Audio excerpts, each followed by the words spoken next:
Great.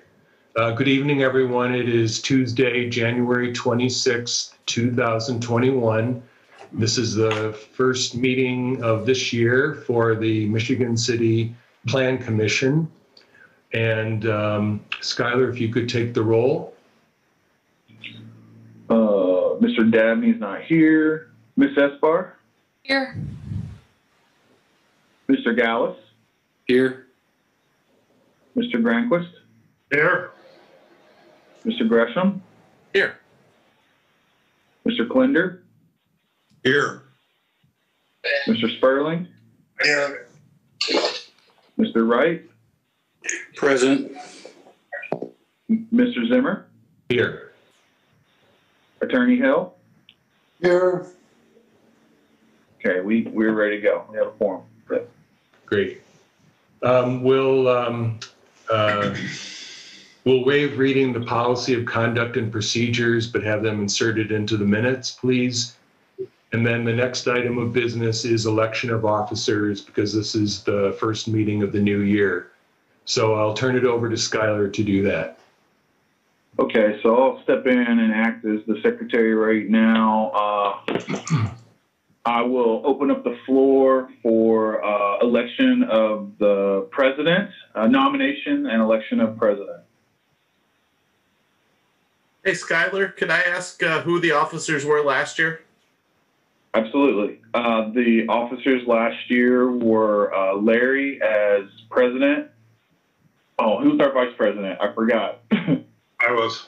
Yeah, That's the one I didn't know. Granquist was vice president, and then Christina was our secretary. Thank you. Yes. I'm sorry, Dan. I forgot. It's a very important role here.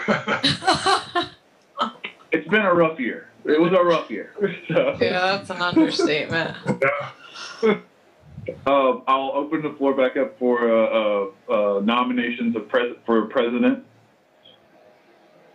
Or I'll accept nominations for president. I nominate Mr. Zimmer as president again for 2021. Mr. Zimmer? Yes, I accept. Mr. Zimmer, would you serve again? Okay. Yes, thank you. Are there any other nominations? If the Do I hear a former second? slate is interested in serving again, I would be willing to nominate the former slate. Do the former slate want to serve again? Yep. Dan? I would accept. Do I would- hear a second? I will second that. Is that okay, Steve, to take a vote? Well, I think you should just ask the question if there are any other nominations for either Are there any- president or the vice president. Any other nominations for president and vice president? Okay, I'll call the roll. Let me make a note real quick before I do that.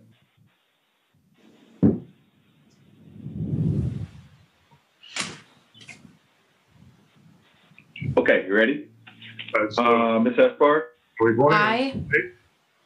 Oh, I'm so sorry. Are we voting on the slate then? Is that the nomination? Okay. Same slate. That would be Larry as president, Mr. Granquist as vice president, and then Christina, you're appointed. So we'll have to, we'll open that up in a minute. Mr. Gallus, Yes. Mr. Granquist, Yes. Mr. Gresham, Yes. Mr. Klinder, Yes. Mr. Sperling, Yes. Mr. Wright, Yes. and Mr. Zimmer. Yes. Motion approved. I will hand it off to Larry, and then the next order of business is appointing of a secretary. So I would ask for nominations for the position of secretary. Actually, perhaps just a motion. Okay. A motion to appoint someone. It's an appointment. It's not an elected office. I see. Okay. So are there nominees for the appointment of secretary? I would nominate Ms. Esbar if she is willing to serve again. I would be willing to serve again. Is there a motion to approve? I would second that motion for appointment. I'll call the roll. Ms. Esbar, Aye. Mr. Gallus, Yes. Mr. Granquist, Yes. Mr. Gresham, Yes. Mr. Klinder, Oh, okay. okay, Mr. Sperling, Yes. Mr. Wright, Yes. and Mr. Zimmer. Yes. Motion approved. The next item of business tonight is approval of minutes from our last month's regular meeting of December 22nd. I assume everybody had a chance to look those over. And if Attorney Hale does not have any comments or changes, then we'd be looking for a motion to approve. I do not. If there are no corrections, I would move to accept the minutes as submitted. I would second. I'll call the roll. Ms. Esbar, Aye. Mr. Gallus, Yes. Mr. Gresham. Yes. Oh, I'm sorry, Mr. Granquist. Yes. Got you. I got you, Michael, already. Sorry, I skipped Mr. Granquist. Okay. Mr. Klinder, Yes. Mr. Sperling, Yes. Mr. Wright, Yes. and Mr. Zimmer. Yes. Motion approved. Call to action to take that position, and now this position is open, and I go where I need. So if this board, it's a Fort County, votes for me to serve in the capacity of building commissioner, I would certainly do so to the best of my ability. Is there any way we can mute, if you're not talking, just mute yourself so we don't have the sound coming through? Sorry. Larry? Okay, yeah. So the first item of business this evening, or the next item of business, is petition P-102-20. Skylar, are you going to introduce this? Yeah, I can introduce it. This is a petition. This is P-102-20. Let me admit this person real quick. P-102-20, Lake and Blaine LLC.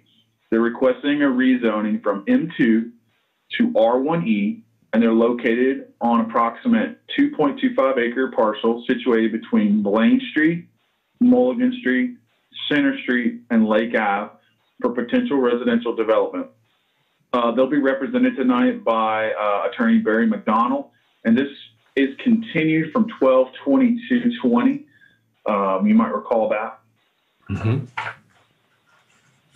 And I'll hand it over to Mr. McDonald. Thank you, everyone. Can everyone hear me okay? Yes. Thank you. Good evening, Mr. President. Congratulations, by the way. Members of the commission, my name is Barry McDonald. I'm an attorney here in Michigan City with offices at 601 Franklin Street. I am representing this evening the petitioner, Lake and Blaine LLC, with regard to their petition to rezone an approximate 2.25 acre parcel, as Skylar indicated, on the north end of Michigan City, kind of sandwiched between Blaine, Mulligan, and Center Streets on Lake Avenue. We are asking that the current zoning of M2 manufacturing be changed to R1E single family residential. I see with me tonight is the principal of Lake and Blaine LLC, Mr. Jack Capeless, He's appearing via Zoom like the rest of us. Jack is the principal of Lake and Blaine LLC. He's a longtime Michigan City resident, and Lake and Blaine has owned this parcel for now over 15 years. I will try and be as brief as possible. Just want to point out a few things as we move forward. Along with the petition that we submitted back in 2020, we also submitted a schematic, a site plan, if you will, indicating not only the area of the property in question, but also a concept plan for the subdivision. I do want to point out that this is far from final. This is just for illustrative purposes. We obviously will have to, if we're successful here and successful at the council, we will then in earnest turn to the subdivision process where we will have a more thought out and vetted subdivision plan. But as we sit here now, this is a good representation of the plan that my client is envisioning for the site. Secondly, last week we submitted a couple additional documents to the plan department. One was a topographical sketch of the property prepared by Global Engineering, and I submitted that because I've learned from prior times before this commission that as part of the decision criteria laid out in the state statute, the environmental conditions, including topographical conditions, are something to be considered. So I wanted to show what the topographical conditions were. Obviously, it's a bit of a rolling site, but certainly not prohibitive for residential development. The second thing I submitted was a beacon printout, the LaPorte County Beacon Site aerial, and I clicked on the criteria of both floodplain and wetlands. Obviously, neither of the big blue and green blobs that show up when you click on those showed up. Again, to further indicate that wetlands and floodplains are not affecting this property for future residential development.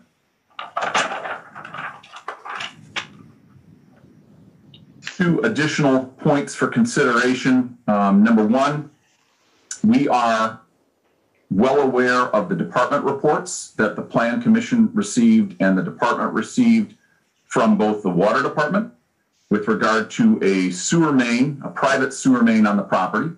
My client was aware of that. That is subject to a recorded easement. So that's been there from the time he purchased the property back in 2005.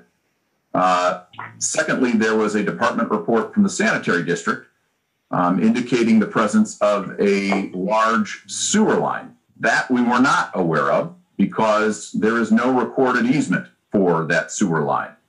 So though perhaps premature at this stage of the game, I just wanted to let the commission know we were aware of them. Obviously, we're not going to disturb them, and or in the case of the sewer line, we will have to negotiate with the sanitary district about developing an easement or potentially negotiating the move of that line out of the center of the site, or perhaps the purchase of a portion of the site by the sanitary district. So again, that's going to be more relevant as we move further into the subdivision process, but I just wanted to let the commission know that we know about it and we will be factoring it in as we develop the site. Second specific issue I wanted to note and bring up for the commission was that when my client purchased this property in 2005, he purchased it from Weil McLean. Even though Weil McLean owned this property, as best we can tell historically, it was not used for any industrial use, perhaps never used for anything, but just a vacant site, maybe bought as a buffer, maybe bought for the future.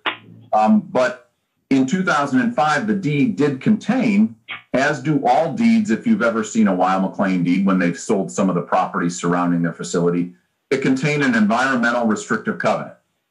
And that environmental restrictive covenant would have precluded residential development on the site.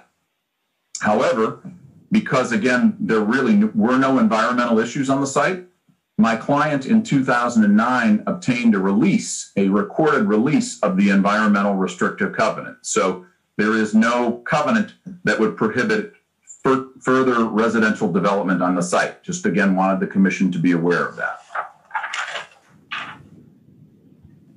I certainly do not want to bore the commission to tears going over all the gory details of the decision criteria found in Indiana Code 367-4-603. I would just argue that this particular petition, I think, does a marvelous job of clicking all the boxes on those 8 different criteria.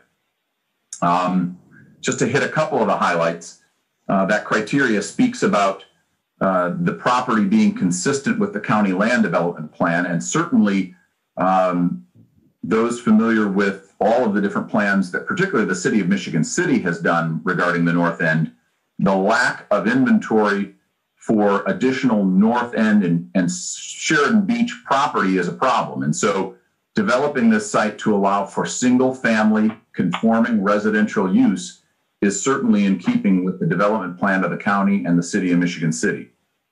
And secondly, a lot of those criteria, those 8 criteria, speak generally the same song. They talk about compatibility with current conditions, no adverse effects on value and use of the surrounding property.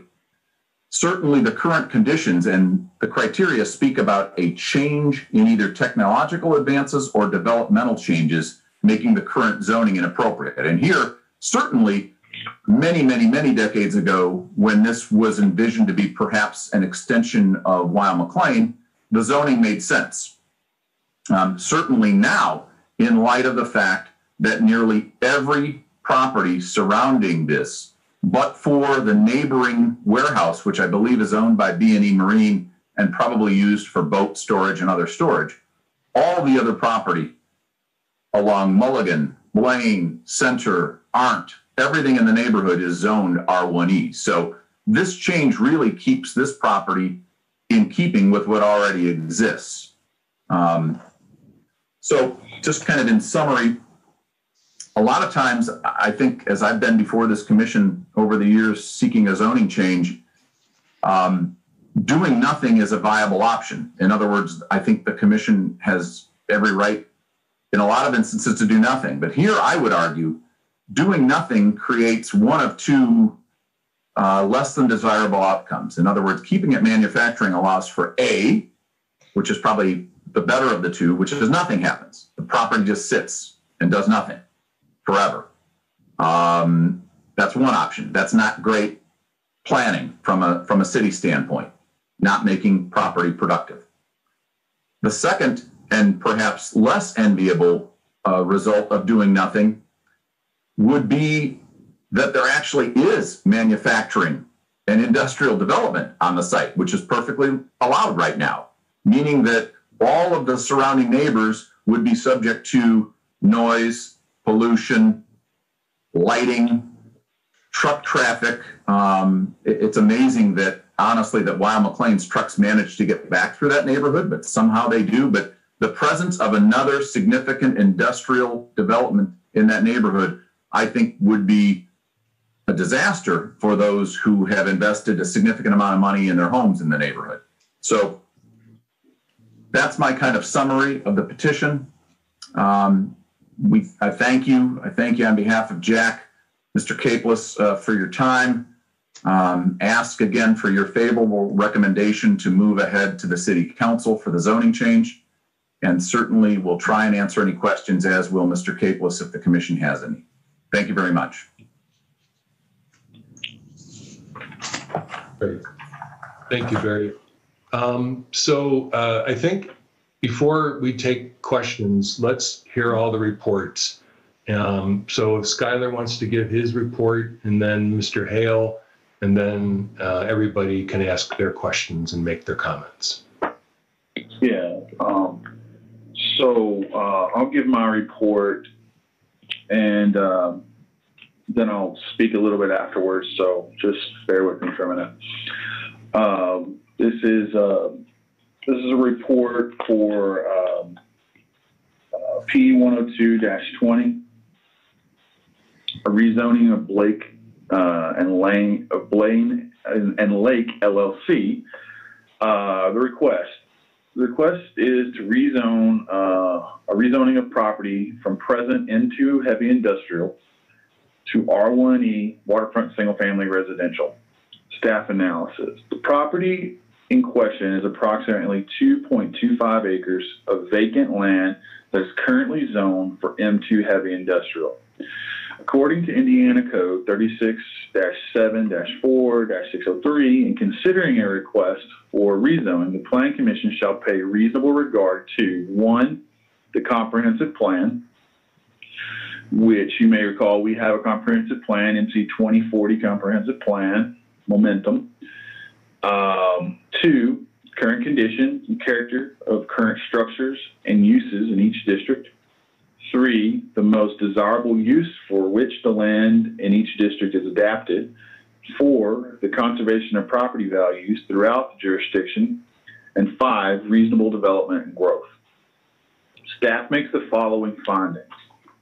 1, that the petition concerns a request for rezone of approximately 2.25 acres located generally between Blaine Street, Mulligan Street, and the Amtrak Railroad bisecting Center Street. And 2, that the real estate consists of approximately 2.25 acres and that the real estate is currently zoned as M2 heavy industrial district. And 4, that the petitioner requests that the real estate be rezoned to R1E waterfront single-family residential district. And 5, that the requested change in zoning will be consistent with the Michigan City Comprehensive Plan, which labels this property as residential in use. And 6, that the requested change in zoning will be compatible with the conditions and character of current structures and uses in the immediate neighborhood. And 7, that the requested change in zoning will provide the most reasonable uses for the real estate for which the that the requested change in zoning will provide the most reasonable uses for which the real estate is adapted, and the proposed land use will not have an adverse effect on the surrounding property. And 8, that the requested change in zoning will not be injurious or detrimental to the surrounding property values and will further conservation of property values throughout the neighborhood, and that the requested change in zoning will promote orderly and responsible community growth and development and will not adversely affect the community.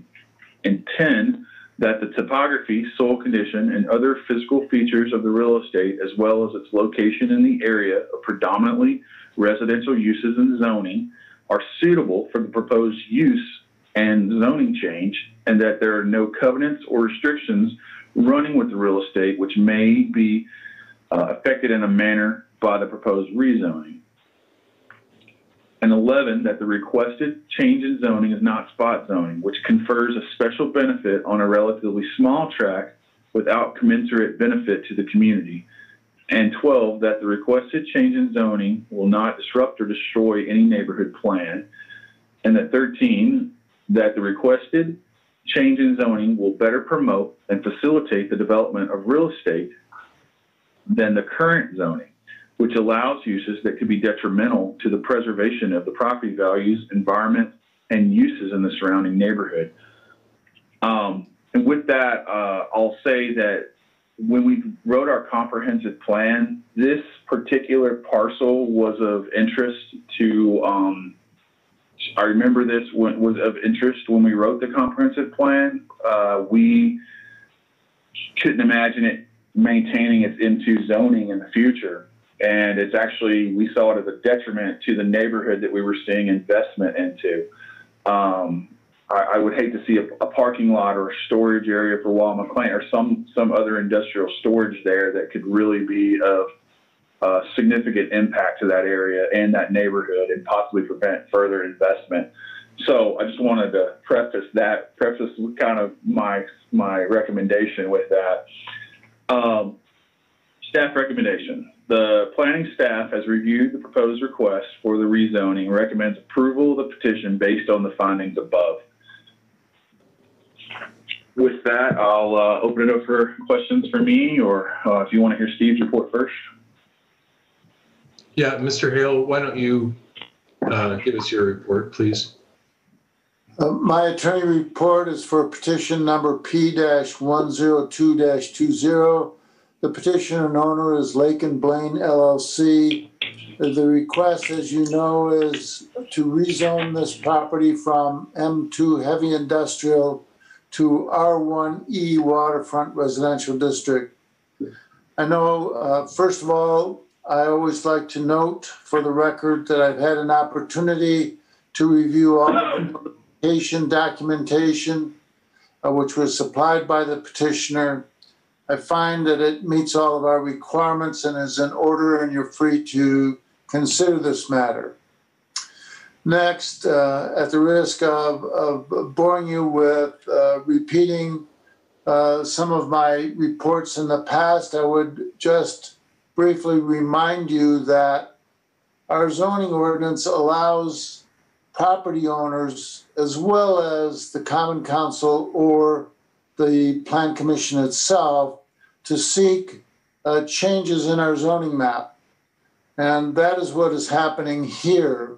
And the procedure is that the Plan Commission considers the matter initially, holds a public hearing, which is what we're doing tonight, and then certifies the proposal to the Common Council, which is charged with approval or disapproval of the zoning request. The Plan Commission then is not approving this. It is descended on under the zoning ordinance and state law to the City Council with either a favorable recommendation or an unfavorable recommendation, or with no recommendation. Both Mr. McDonald and Mr. York have told you about some of the things that our statute and our zoning ordinance require you to pay reasonable regard to. They are repeated in both the findings that you'll find in my report that I've submitted to you in writing, and in Mr. Schuyler York's report that he just read to you, and that is also in writing. Those findings should be adopted if you're going to make an approval, and should be discounted if you're not. And so with that, I would just state finally that an appropriate motion here would be to approve or disapprove this request for rezoning of this property under petition P-102-20, and that the Plan Commission send it on to the Michigan City Common Council with a favorable or an unfavorable or no recommendation. Great. Thanks, Mr. Hale. Any questions or comments now from commission members? I just wanted to offer, if I could.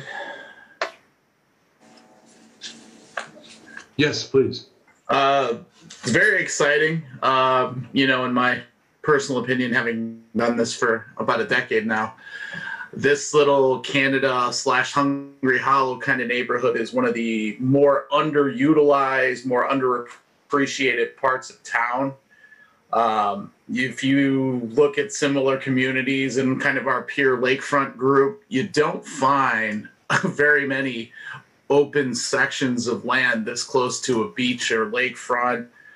And it's very exciting to see some plans coming together for this piece, and I'm very excited about it. Thanks, Mike. I agree with that totally. I did have a question though for either Barry or Jack. What are the plans for Lot 7? Well, I guess I could answer it two ways, and certainly Jack can chime in because he kind of was involved in the layout of it. But I think it was to show kind of a minimally invasive plan. In other words, a plan where you weren't carving out, and I'm looking at it, Mr. Zimmer, where you're not carving out a new road or cul-de-sac. Certainly, as we move forward, that could be a possibility. There could, in other words, be, instead of 7 lots, perhaps 10 lots. Although the second part of my answer is, when we laid that out, or when Jack laid that out, or Tim Haas laid it out more specifically, we were not aware of the sanitary district sewer line there. So that's going to have to... Is that the dashed line that's running diagonally through the... Actually, that is pretty close to where it is, yes. And then the other dashed line to the, I guess it would be to the south, getting closer to the railroad tracks, would be the private water line easement as well. So I guess I would answer, Larry, that there's a lot of things that could happen with Lot 7. It could be reconfigured such that the sewer line is moved closer to the water easement, thus freeing up some space to put in, instead of one big 1 acre lot, maybe 3 or 4 lots. It could be that as we discuss things further with the sanitary district, they decide, you know what, we like the sewer line there, and that sewer line, which I understand is very old and very deep, that they may want to buy the area that we have marked as Lot 7 just for future. I mean, I've done work for the water department over the years, and we buy property on occasion just because we know in the future we may need to put a lift station or a pump house or move a water main. So it could be that they're the buyer of Lot 7. So as to any other insight as to why it was laid out that kind of preliminarily, Mr. Zimmer, I would maybe, if Jack has anything to add in terms of color, but that's my answer. Okay, thanks. Jack, I think you have to unmute.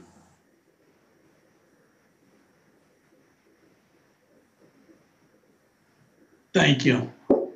Yeah, I think Barry hit on it pretty well.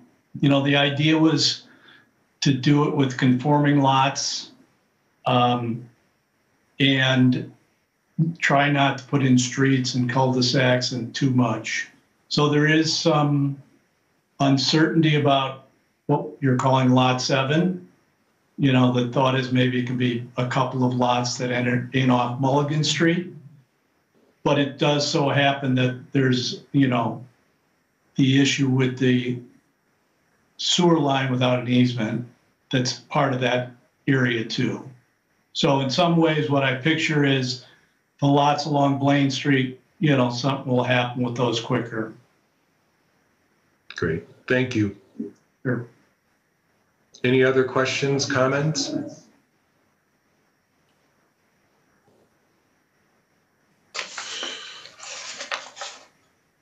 I have a question, if I might, Mr. Zimmer. Yes, Mr. Hale. Just for a matter of record, Mr. Cabus or Mr. McDonald, although we're talking about those lots, it's not been subdivided. So it remains just one large, let's call it meets and bounds piece of property. Is that correct? That's correct. That's correct, that's Mr. Hale. It's just, this again was just a representation of what could be developed so that both the public and the commission would have an idea of maybe what my client was thinking about. Very good. Skylar, this is Fred Klinder. I tried to get hold of the forester and talk to Jessica concerning all the trees that are on there and the deforestation of that. And I was wondering if we had any feel for what the city's feelings is or rules or regulations concerning tree removal and replacement, et cetera. So at time of subdivision, they'll have to do tree surveying and things of that nature. But really, Fred, it's going to preserve some of the trees, but it's going to also remove the ones where the house is going to sit, things of that nature. I mean, there is some limitations to that, but I'm sure that you will still find some trees probably in the rear. It's really up to the ones that he identifies. We haven't gotten that far yet. But it's going to be, you know, native trees, ones above, larger than an 8-inch at breast height, things of that nature. We did something similar to the corner at Lake and Fogarty, if I'm not mistaken. Unfortunately, there was some dead trees, and then there was some, just to give you an example, there were some invasives there, so there really wasn't a lot of saved. Invasives don't count. But yeah, at time of subdivision is when we require a tree survey. We'll request those things. Typically, that's when they're submitted to us. There's still a little bit of time. Now, he is allowed to go in there and clear out brush for surveying purposes, so to lay out his lots, survey underneath. But that's just simply, brush, anything that's preventing, surveying equipment getting in there and things of that nature. But yeah, that will kick in here when we go to survey. Okay. Or when we go to subdivision. I'm sorry. Thanks, Skylar. I'd like to move this along a little bit because, maybe he's already left. Mr. Sperling needed to leave for another meeting and wanted to vote on this petition. So looks like he already left. We have Bryant joining us too. May I add one more thing while we're on the subject? Mr. Kaplis came to me, probably at the beginning of last year, and we've been working on this project, taking it through.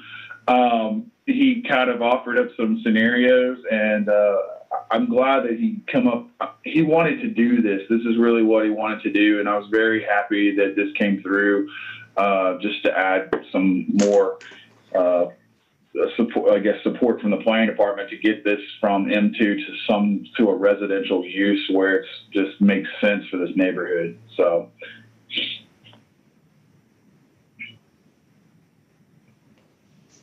Okay. Any other questions from commission members?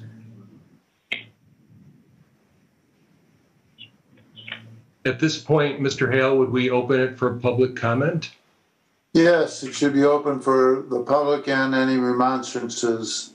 Okay. I'm not sure if Mr. York has any remonstrances.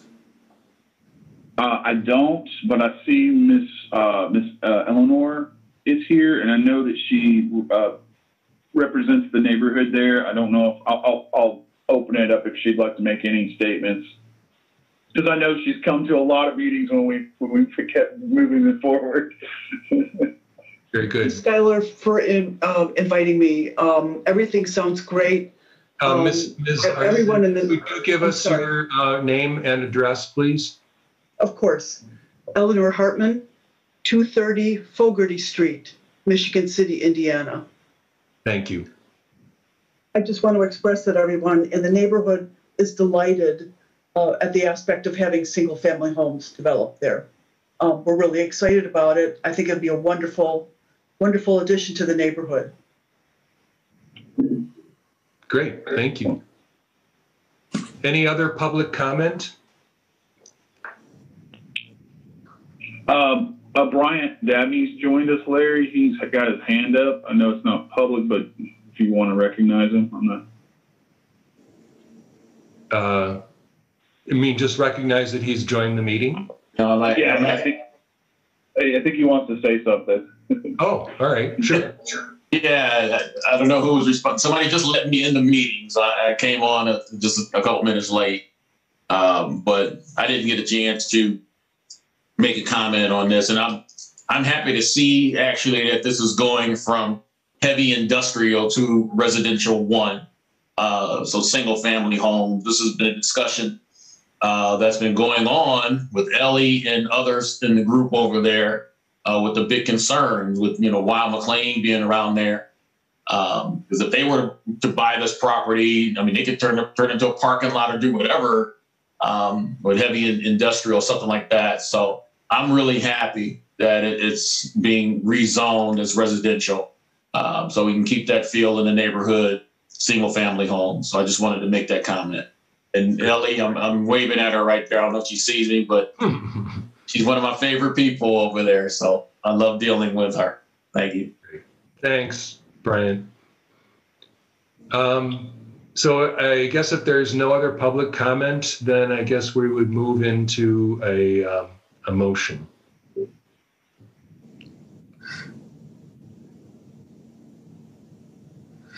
I would make a motion that we accept the findings of fact, the staff report, and make a recommendation to the city council that we approve this petition.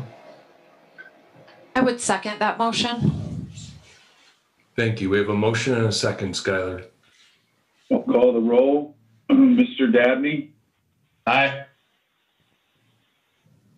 Ms. Espar, Aye. Mr. Gallus.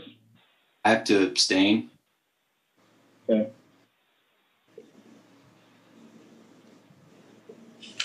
Give me 1 second. Mr. Granquist, Yes. Mr. Gresham, Yes. Mr. Klinder, Yes. Mr. Sperling. Oh, Andy left us. I'm sorry. He didn't get the vote on. Mr. Wright, Yes. Mr. Zimmer. Yes. Motion approved.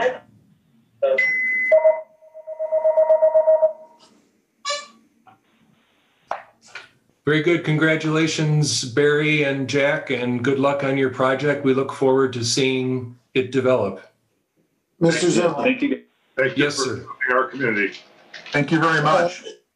As you will remember, we need to certify this to the Common Council, and I've submitted to you all a written certification of the Plan Commission of the City of Michigan City, Indiana. And that certification basically sets out what we've done tonight. It adopts the findings that we've talked about. And you need to approve that certification. So an appropriate motion would be to approve the certification regarding this petition P-102-20, forwarding this to the Michigan City Common Council with a favorable recommendation. So a motion to adopt that certification, and then we will send that to the City Council. I would move for the adoption of that, along with a favorable recommendation from the Plan Commission. I would second. Thank you. I'll call the roll. A second, Skylar. Mr. Dabney, Aye. Ms. Espar, Aye. Mr. Gallus. Do I have to abstain on this too? Okay. Mr. Granquist, Yes. Mr. Gresham, Yes. Mr. Klinder, Yes. Mr. Sperling had to leave us. Mr. Wright, Yes. Mr. Zimmer. Yes. Motion approved. Thank you. Thank you, guys. Thank you all very much again. Thank you. So the next item of business is our second petition, B-100-20. Skylar, are you going to introduce this? Yeah, so I'll introduce this. This is an amended petition for P-100-20. This is a petition for Stephen Lyle Smith is requesting a rezoning from B2 and R1D to all B2 at 4507 East Highway 12 to allow for construction of a self-storage facility. They'll be represented by attorney Bradley Adamski, and I'll hand it over to Brad, and I'll hand it over to Brad, and we'll go from there. Thank you, Skylar. Good evening, ladies and gentlemen. Is my microphone working okay first? Great. Zoom adjustment, we're all doing it, but that's the world we live in right now. My name is Brad Adamski. I'm an attorney at Drayton Beachy, Serugo and Elliott, operating out of 820 Jefferson and LaPorte, representing my client, Stephen Lyle Smith, who is the principal owner and also the president of General Development Corporation of Kankakee. This is a petition for rezone, similar to the petition you just heard. So the great thing about following a competent, capable attorney like Barry is all the details have been laid out for you, all the difficult part of the law and everything as far as what we're asking for tonight. The difficult thing about following somebody like Barry is you're following somebody like Barry. My client actually filed this petition. We filed it originally last June or July. And the idea back then was we've got this weird L-shaped parcel at 4507 Highway 12. He was looking to put storage units on that property. The way it's currently zoned, the front 400 feet or so that are on Highway 12 are zoned B2, and the rear of the property is zoned R1D. It's a consequence of the rezoning or the changing of the zoning maps a number of years back, and you've actually now got one parcel that's got two zoning classifications. When we originally filed the petition, we were asking for a change to M1. Then after consultation with the city and discussions with them, realized B2 was the way to go, which would still allow for the storage units, but just as a special exception as opposed to just an approved use. After that time, my client actually then bought the property immediately adjacent to the east, where an existing storage facility was already in place. And then last fall or last winter, just towards the end of the year, went before the Board of Zoning Appeals to expand that already existing special exception there to add a couple of storage units. So in the meantime, this petition was just kind of hanging out in limbo. And now we're tying up loose ends, basically. So when we filed the amended petition, this was after discussion with the city and said, okay, we don't need it to be M1. We don't want it to be M1. The city clearly doesn't. But we do want some consistency with this piece of property instead of having it stuck with two different zoning labels. We're asking for entire parcel to be now rezoned to B2 to add flexibility for my client. And quite frankly, the only plans for it at the moment would be maybe expanding that business with the storage units and maybe adding a few buildings to the front, but that's not in play right now. He's still in the process of building on the other property that he just acquired. Again, the uniqueness of this property is that it was kind of split, not exactly in half, but roughly a third zone B2 and the rest zone R1D, and we're just trying to establish some consistency with this parcel. I would point out that there is precedence for this. The 2016, that property that my client bought to the east was similarly split zoned and went through before this board, the Plan Commission, and then ultimately before the City Council, and was zoned to B2, which is exactly what we're asking for tonight. My client sends his regrets. He would have been here. He was traveling. I see he wasn't able to join us. There was a possibility he was going to be able to, but clearly he's not on here. So I will answer the questions of the board as best that I can. Thank you, Brad. Thank you. Why don't we listen to Skylar's report and the attorney report, and then we'll take questions and comments.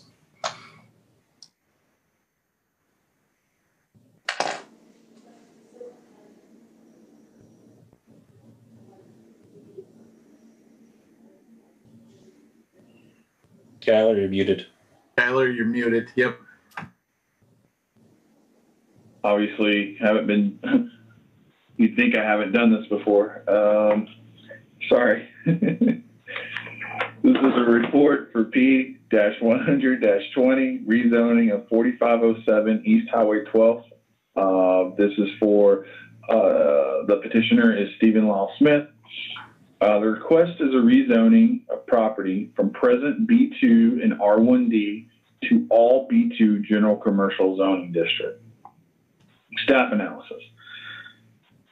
The property in question is approximately 8 acres of land, currently zoned B2 and R1D. The land is also adjacent to the Shirley Hines Land Trust, which that large chunk directly to the west is a big chunk of Shirley Hines in there.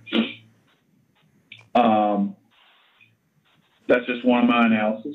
According to Indiana Code 36-7-4-603, in considering a request for rezoning, the Plan Commission shall pay reasonable regard to 1, the comprehensive plan, 2, current conditions of the character of the current structures and uses in each district, 3, the most desirable use for which the land in each district is adapted, 4, the conservation of property values throughout the jurisdiction, and 5, reasonable development and growth. Staff makes the following findings. Number 1, that the petition concerns a request to rezone approximately 8 acres located at 4705 East Highway 12 and is currently dual zoned with B2 general commercial and R1D single family residential. 2, that the real estate consists of approximately 8 acres of land. 3, that the real estate is currently dual zoned as R1D single family residential district and B2 general commercial district. 4, that the petitioner requests that the real estate be rezoned to all B2 general commercial district. 5, that the requested change in zoning will be consistent with the Michigan City Comprehensive Plan, which calls for commercial development along the U.S. Highway 12 corridor.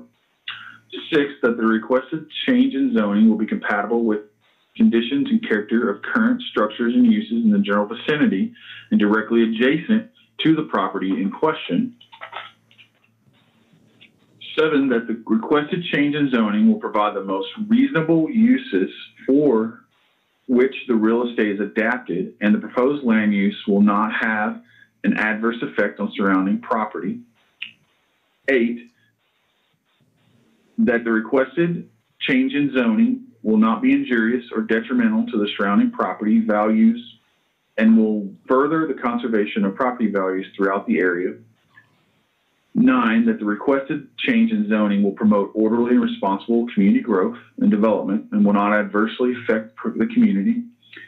10, that the topography, soil condition, and other physical features of the real estate, as well as its location along an established commercial corridor, are suitable for the proposed use and zoning change, and that there are no covenants and restrictions running with the real estate which may be affected in an adverse manner.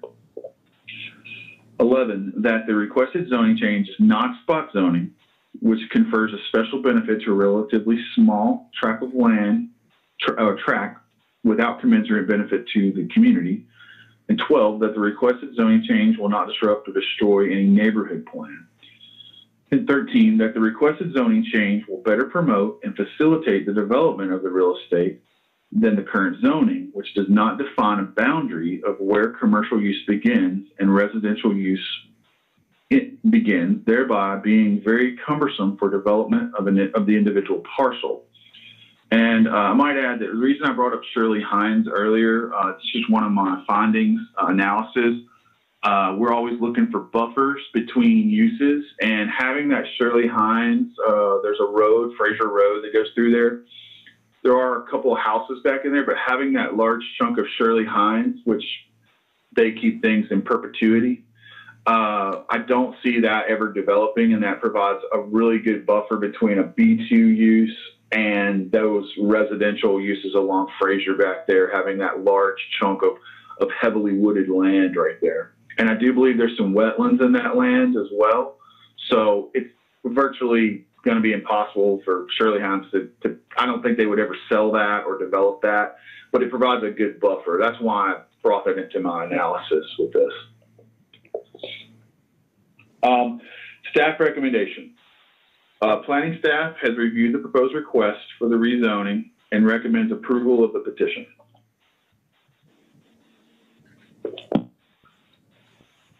Thanks, Skylar. Mr. Hale? My attorney report for petition number P-100-20 amended. Petitioner Stephen Lyle Smith and owner General Development Corporation of Kankakee, of which Mr. Smith is the owner and president. Request is to rezone property at 4507 East Highway 12.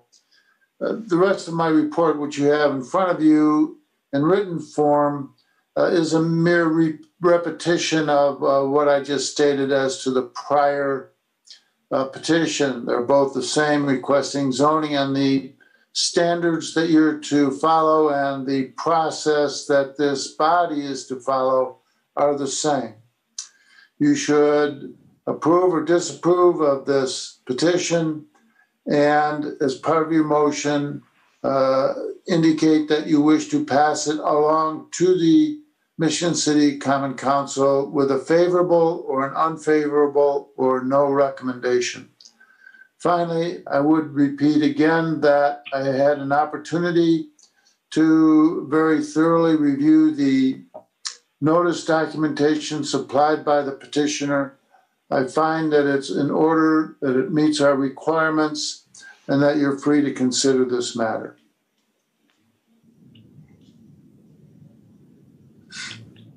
Thanks, Mr. Hale.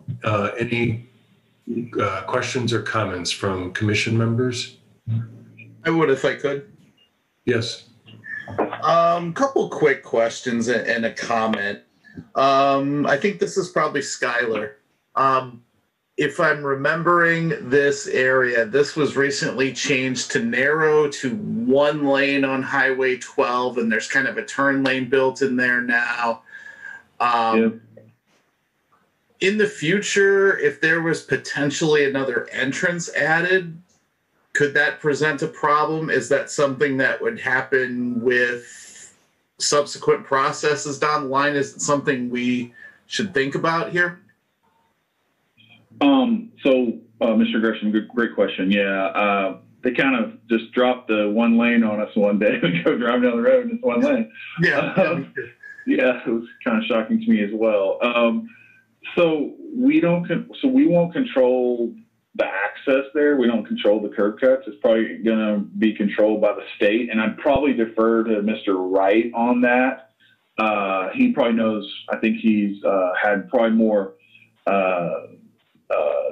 worked with more state roads than I have in my career. But I would say that they'd probably be granted the curb cut or the entrance probably from the state at that point in time. I do believe there's already a curb cut there for the old business.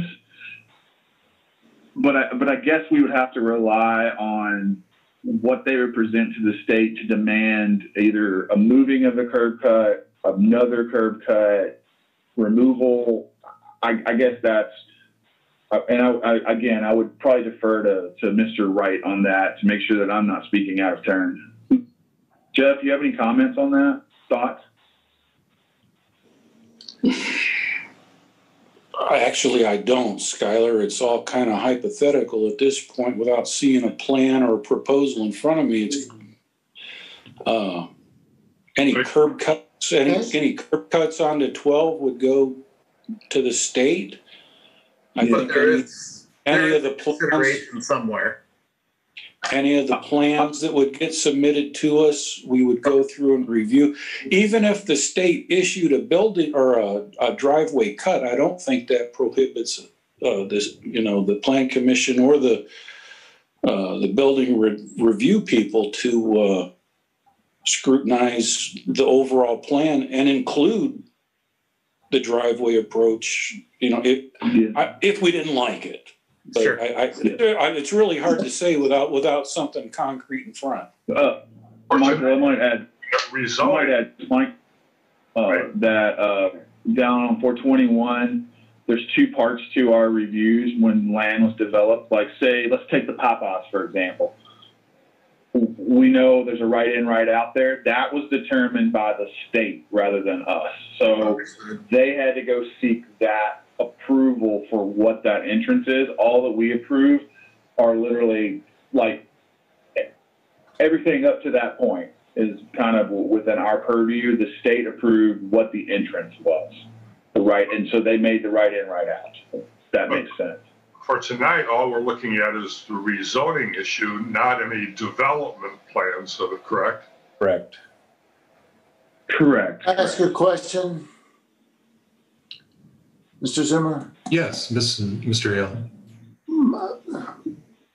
My understanding is that the one lane was at the roughly intersection with Moore Road, was it not? And so the area that becomes one lane is, let's say, between Michigan City and Moore Road, extending maybe no further than Dunlin Beach Road. Then there's 421, and then there is some commercial establishments, including an old motel, and then there's this property that is under consideration. Isn't that correct, Mr. Adamski? I believe so, Mr. Hale. I don't think it's one lane. I might be misremembering the spot too. I could very well. I don't mean to chime in, but that one lane doesn't start until Dunlin Beach Drive, like that road. That's when it turns into one lane. Okay, thank you. Yep. I forget all that. Add one more. Yeah, no, that was a good question. I might just add one more thing. That right now, currently, the front of this property facing 12 is already commercially zoned. It just it doesn't have a, like I said, it's very cumbersome with this one parcel that it doesn't have a defining, let's say, a line in the sand that says, okay, this is commercial, this is residential. So if somebody came to me with a commercial proposal, I don't know where I would end a commercial, and likewise, I don't know where I would end a residential, if you will. There's no. It's easy when there's parcels involved, but this is one parcel with dual zoning, so it's kind of a unique situation. I understand the dilemma, I guess, if you will. So. And that actually kind of is the next part of my comment, just for the group we've got here. I don't know how far back everyone goes, but we've definitely had these kind of situations before where when we redid all these plans years ago, we kind of ended up with some goofy little mistakes, I guess, along the way. The one I remember better than any of them was the Lake Michigan Bolt location there by the old Elston High School, where the dividing line for zoning was literally in the middle of the building after we were done with it. So these are definitely things we've fixed in the past without a lot of consternation. So I don't see any issues with fixing this one either. A comment that I have is and I don't know whether this is something to be concerned about or not, but now we're extending a business zone farther down what is essentially a residential road, going further down Mere Road and making a residential road now part of a business property.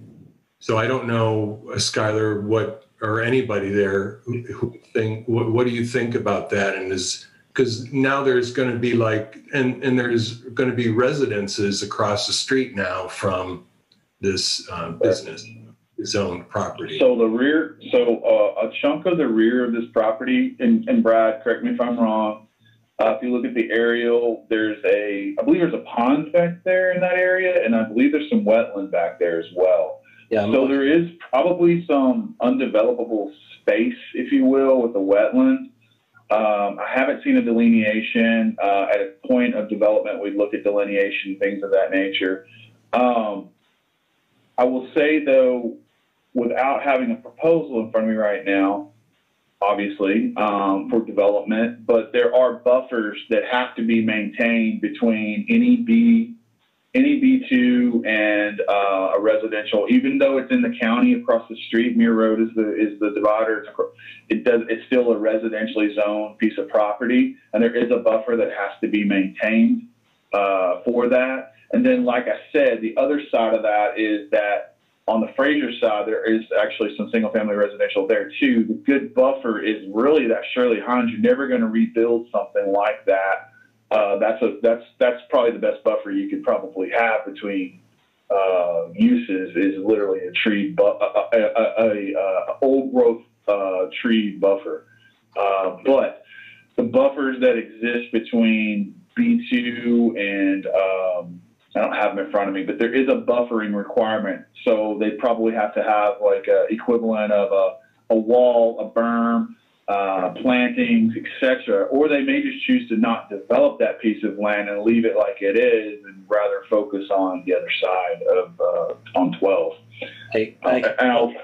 I can tell you, for practical purposes, with the pond being located where it is, plus there is a corner of wetlands coming off the Shirley Hines property, there's no plans to develop that part of the parcel. And I don't know practically what it would take to even do so. By moving it to B2, even the use for indoor storage, it's still going to require us to go back before the BZA for special exception. And like Skylar said, to meet the screening and all sorts of standards there. So I can tell you, as of right now, there are no plans to develop that leg of the L, the part along Muir Road. There may be temporary access for, moving vehicles in and out, but if anything, that alleviates some of the traffic concerns on 12. So that was another part of my question, is if there was truck traffic coming out of that parcel onto Muir Road, is Muir Road that kind of a road for truck traffic? Not for heavy truck traffic, I would say. We would have to, again, not knowing what exactly is coming off of that property and where. At that time, if they were telling us they're probably going to haul heavy trucks out that way, then I think Jeff and I would have to go back and evaluate what our recommendations would be for approval of a curb cut. Access to it. I mean, I think at that time there's regulatory things in our zoning code, or not things, ordinances in our zoning code that control that, those access points and we define heavy haul truck traffic as well, heavy haul truck routes as well in the city. So we control those things already. Wouldn't that be consideration down the road for development of the property and not an issue for tonight for rezoning? Correct. I mean, right now we're just trying to get the property cleaned up to allow them to put a potential plan together. A lot of these things are controlled by ordinances that we already have in place that are reviewed at a time of development or proposal for development. Okay. Or if they have to come back before us for special exception or whatever the next step is. Okay, great, thanks. Any other questions or comments from commission members?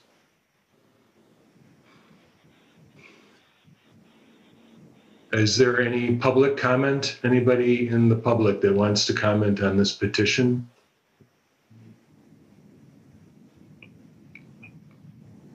Do you see any hands up, Skylar? I'm looking right now. I do not. If anybody's out there, if you just want to chime in right now, I mean, the people I see are the people on the screen, so. Okay. All right, so not hearing any public comment and no further questions or comments from the commission, then we're ready for a motion. I would move that we approve this petition along with a favorable recommendation of the resolution for the Common Council. I would second. Okay, we have a motion and a second. Give me 1 second. Okay. Mr. Dabney? Aye. Ms. Esbar? Aye. Mr. Gallus? Yes. Mr. Granquist? Yes. Mr. Gresham? Yes. Mr. Klinder? Yes. Mr. Spurling left us. Mr. Wright? Yeah. And Mr. Zimmer? Yes. Motion approved. So now, if I'm correct, Mr. Hale, we move into the certification part. Yes, if you just have a motion to adopt the certification and the findings contained in it as presented to you in written form. So moved. And seconded. Give me 1 second.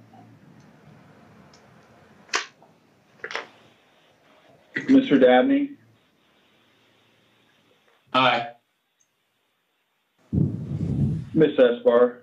Aye. Mr. Gallus? Yes.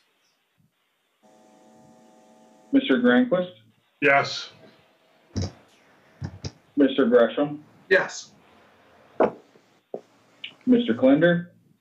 Yes. Mr. Wright? Excuse me, yes. And Mr. Zimmer? Yes. Motion approved. Thank you all. Good luck, Mr. Thank Dan. you. We look forward to the next steps. Have a good evening.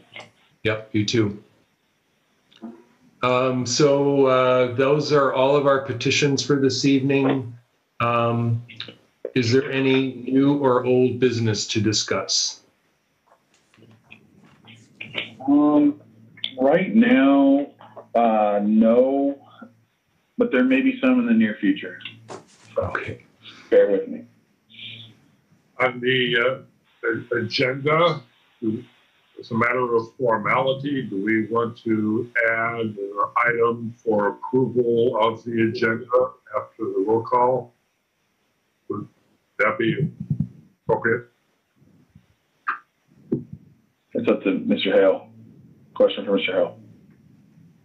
If I understand, Dan, what you're saying is in future, you would want us to approve the agenda after we take a roll. Yes, a lot of meetings will approve the agenda in case there's any adjustments to the agenda, last minute deletions or additions to the agenda. I do that for some of the other public meetings. Well, it's certainly appropriate. If you all would like to do that, we can do so. Yes. I think historically we've just kind of looked at them item by item, and if something needs tabling, we just pick that item out and table it till whenever is appropriate. Sort of like we did last month with the Mcdonald petition we just saw. But I mean, we can formalize the process too. It's up to you. It's the pleasure of the commission. Whatever the commission would like me to do, we can put it on here. Thoughts? Anybody? I think Dan's got a reasonable idea. It sort of tidies things up a little bit, and we understand how our meeting is going to go forward. We've been historically rather free form to a certain extent. So I don't have any objection at all to it. And if you guys can think it over, maybe we'll want to talk about it again next time and see how it would work. My only question would be then, from a procedural standpoint, if we came into a meeting like we did last month with 3 petitions and we knew one of them wasn't going to be heard, what would there be process in place to be able to pick that one out to move it? If we're approving or disapproving the agenda, I mean, how does that work? I think that would still be on the agenda. So when we got to that item, I think I believe what Dan's getting at is that, similar to another commission that I run, some things pop on that agenda immediately afterwards. We try not to do that with this because we're putting out the notice in advance to make sure. But I think it mainly just sets it that, okay, what we have in front of us, or what I have in front of us, or what's sent out is the official, the business of the business that we're going to handle tonight. Whether it's tabled or not, I believe that's just like normal to some extent. Once we get past. Does that make sense? Is that what you were thinking, Grant or Dan? I think I was at a meeting recently where there was an application that got on the agenda, but there wasn't a timely submission of the information. to be properly put on the agenda. So when we came to that, then if we review the agenda, then we can identify that and say that's not proper on the agenda, so we can delete an item.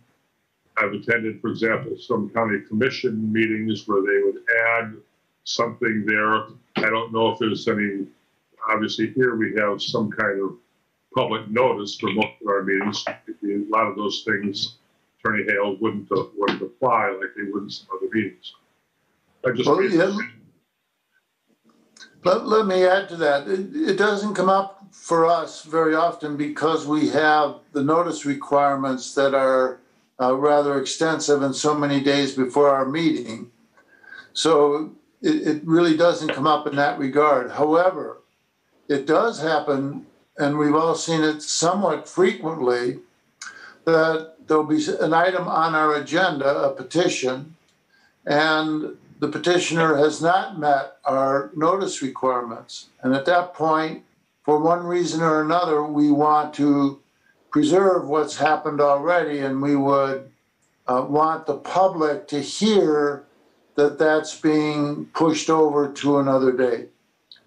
So for instance, Mr. McDonald's petition, I believe, commenced in July. Yeah. I know that Mr. Adamski's did. And they for one reason or another, Mr. McDonald indicated to you that they had this unknown problem with the sanitary line that ran through it, and they needed to negotiate with the sanitary district. Mr. Adamski had issues because he then came before the BZA and got a special exception next door, and he was waiting to see what happened there. So there are reasons where someone would want to ask for a matter to be either tabled, which has happened, or continue to the following month. And I would want the public to hear that happen and a date being given for it. I have a question. Over the course of last year, did we ever add anything to an agenda that wasn't already published or put out for advertising? Well, it may not apply so much to this commission if we have, our petitioners have to have all the notice requirements and things, so maybe a different kind of a meeting. I mean, in theory, we could have stuff come like a planning department change or something, you know, a big plan come along, that kind of thing could be added just because I believe the notice requirements aren't quite the same, but in reality, usually we know if anything's going to be on, a possibility of it being on. We don't really get surprised in this group with something popping up. Mm-hmm. The Board of Works will adjust their agenda on the fly. That morning they'll add something to it, but I don't think they have the notification requirement. Yeah, we don't. Yeah, our notification.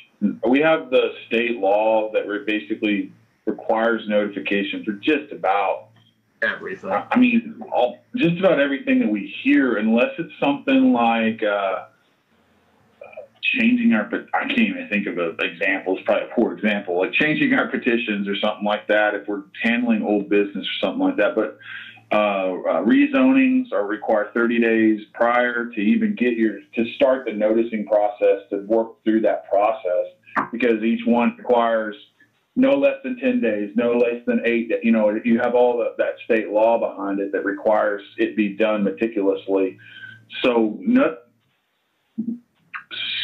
cases don't come to us, petitions don't come to us if they haven't. They either come to us and they're trying to follow the rules and they just haven't quite done it quite correctly, or they come to us complete. That's kind of how I'll present that. They get them filed, but they don't do them.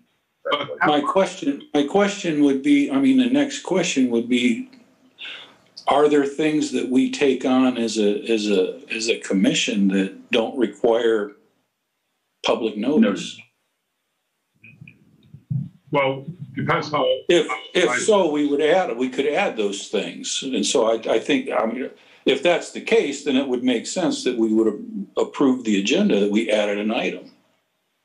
The only situation I can think of looking back over the last 10 years is for example, if Skylar knew, maybe NICD was going to come in front of us with a part of their plan to talk about something happening in the future, that kind of thing. But, like when we had Trail Creek plan happen and some of the comprehensive plan stuff, there's discussions around that. It's not a board action item, but that's about the only scenario I can think of where stuff comes in front of us for discussion that isn't approval voting kind of based stuff. But depends. So there's a potential for it then. In that form. Because we have items like new business and old business, but there's nothing listed much. So if we had itemization there, then we could remove or add things to new business, old business. Perhaps it's not part of the petition, kind of a notice item. But we don't. Yeah, it's anyway. It's maybe it's too much of a formality. We don't need to do it. I'm just raising an idea. It's up to you guys. I mean, yeah. If you want to think about it, and we can take it up for old business next time, it's up to you guys. Scott, I'm sorry, Fred. Go ahead. What kind of items would show up under new business, old business, where you just have a heading, but there's nothing much ever that shows up there? Fred, you had a comment?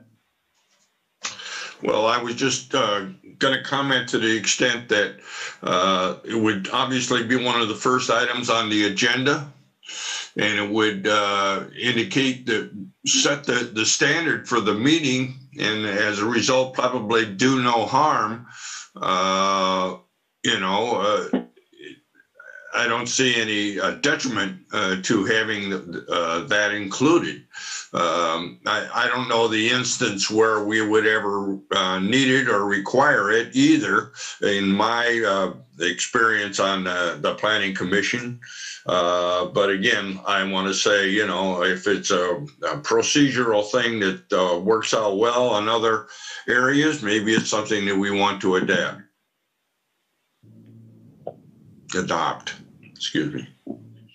Can we add non-notification items to our agenda on the fly? I mean, is that a permissible? The answer is yes. The answer is yes. We can. Yep, if it's not a petition or either petitions, yes. And like I said, plan discussions have definitely over the last decade fallen under that new business, old business. We did the cooperation with the county over the zoning ordinance when we had comprehensive plan discussions, Trail Creek plan discussions. We had the adult ordinance stuff, but lots of that fell under that new old business agenda area because they weren't actual petitions. Yeah.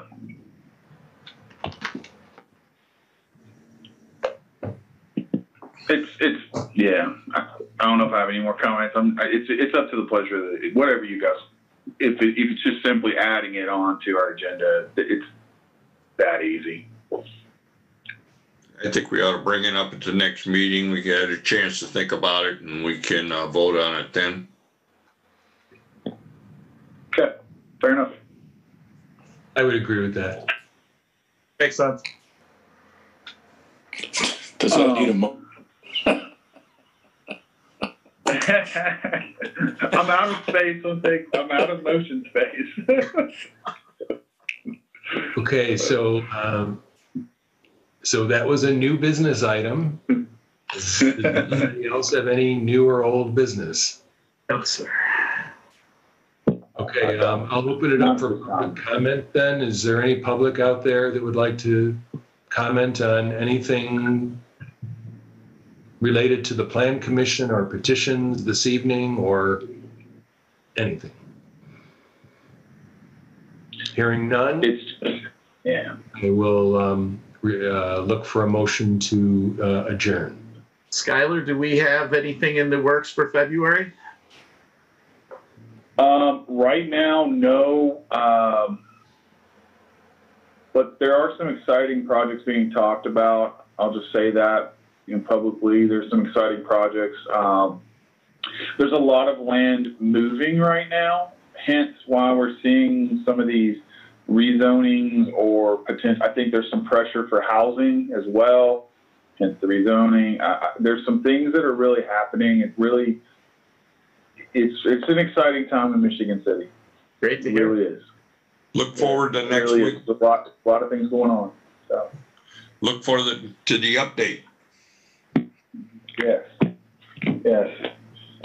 Thank you, Skylar. If Thank no you, one else guys. has anything, I will move to adjourn. Second. Let's go. Have a good month, everybody. Everyone, see you next month. Yeah. Good night, guys. Hey. Thank you all.